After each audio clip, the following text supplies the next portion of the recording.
with all the catalysts that we have upcoming, we're talking about the halving, the massive net inflows from ETFs and so forth, and maybe, the economy looking better in some sectors, like you pointed out, than others, including kind of fiscal policy and fiscal stimulus. Do you think that this bull market could surprise to the upside?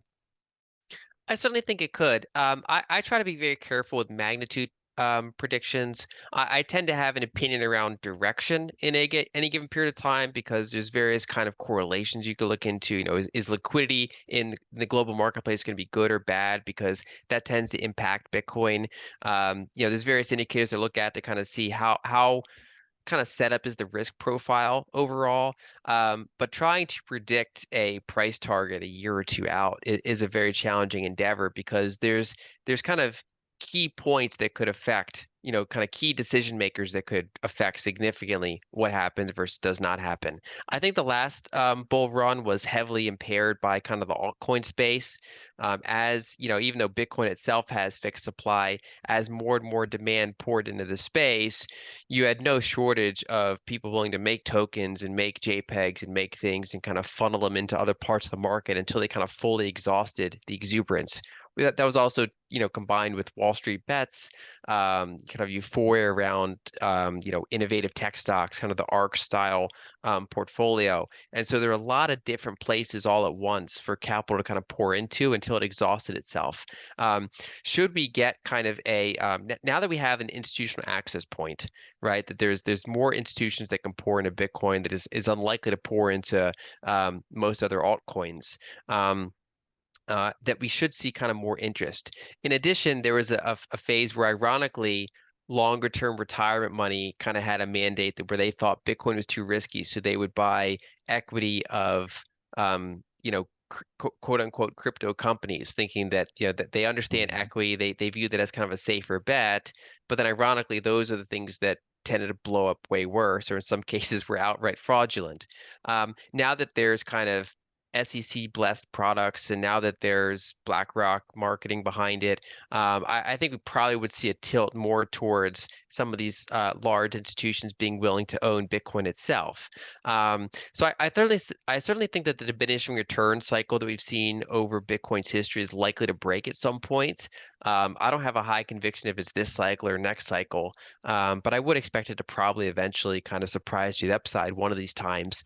Um, and as far as kind of my overall retirement roadmap, the way that I think about this, the advantage of Bitcoin is that it is a long-term asset in the sense that, unless you're a professional trader, you probably really shouldn't be thinking about, multi-week, multi-month price action. And instead, it's what does it do over a course of one or more kind of full cycles in the asset, which is the kind of thing you think about in longer term retirement portfolios.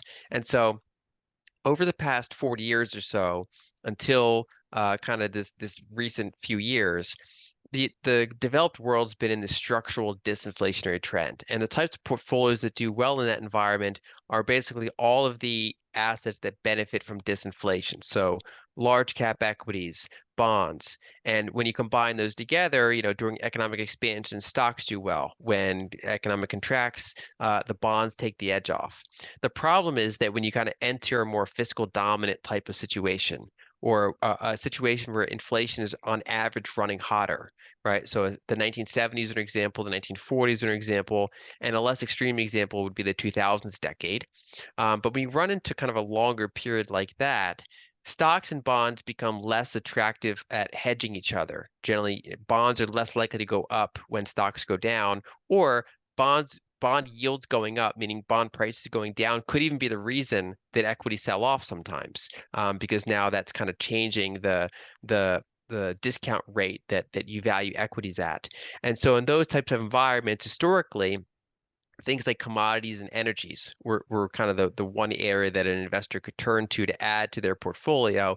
And instead of having a two-part portfolio, they could have that three-part portfolio, which can really kind of hold up better and hedge them better. But of course, now we have tools like Bitcoin as well. And I kind of put it into that third camp, which is assets that can do quite well in a more inflationary period, in a more fiscal dominant type of period. But they can, of course, also do quite well if just overall asset prices continue higher as well. So the way that I think about constructing a long-term portfolio in this type of, very uncertain environment, and especially one where I'm kind of trying to keep volatility to, somewhat in a reasonable range. I'm thinking, okay, here's an equity basket.